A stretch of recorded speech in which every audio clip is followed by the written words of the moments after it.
ఈరోజు రెండవ రోజున విశిష్ట అతిథిగా కరీంనగర్ జిల్లా వాస్తవ్యులు మాజీ కాంగ్రెస్ శాసనసభ్యులు శ్రీ కటకం మృత్యుంజయ శర్మ గారు రావడం జరిగింది. వారికి ఉపదీప నైవేద్య అర్చక సంఘం రాష్ట్ర అధ్యక్షులు శ్రీ దౌలతాబాద్ వాసుదేవ శర్మ గారి ఆధ్వర్యంలో పూర్ణకుంభ స్వాగతం పెద్ద ఎత్తున చేసి వారిని ఆహ్వానించడం జరిగింది.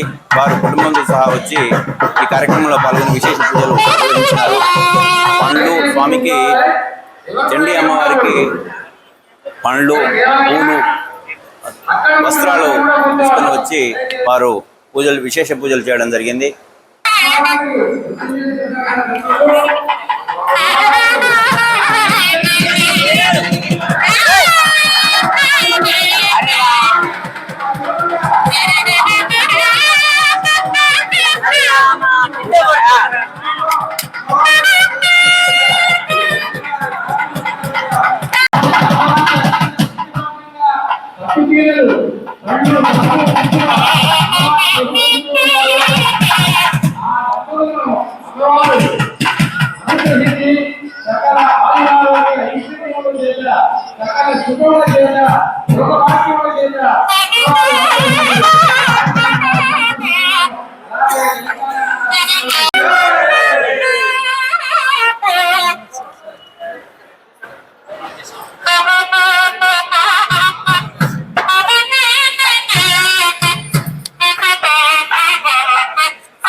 వారు ఈ సందర్భంగా మాట్లాడుతూ ధూపదీప నైవేద్య అర్చకులకి ఖచ్చితంగా జీతాలు పెరగాల్సిన అవసరం ఉంది కనుక రాష్ట్ర ప్రభుత్వ దృష్టికి ఖచ్చితంగా తీసుకురావడం జరుగుతుంది అని ఈ రాష్ట్ర కాంగ్రెస్ ప్రభుత్వంలోనే వైఎస్ రాజశేఖర రెడ్డి గారి అధ్యక్షులు ఆధ్వర్యంలోనే ఈ ధూపదీప నైవేద్య అర్చకులకి ముందుగా 2500 ఇచ్చి ధూపదీప నైవేద్య పథకము తెలంగాణ రాష్ట్రంలో ప్రారంభించడం జరిగిందని, ఆ తర్వాత ఇప్పుడు దాని కొనసాగింపు జరుగుతుందని చెప్పేసి వారు చెప్పడం జరిగింది.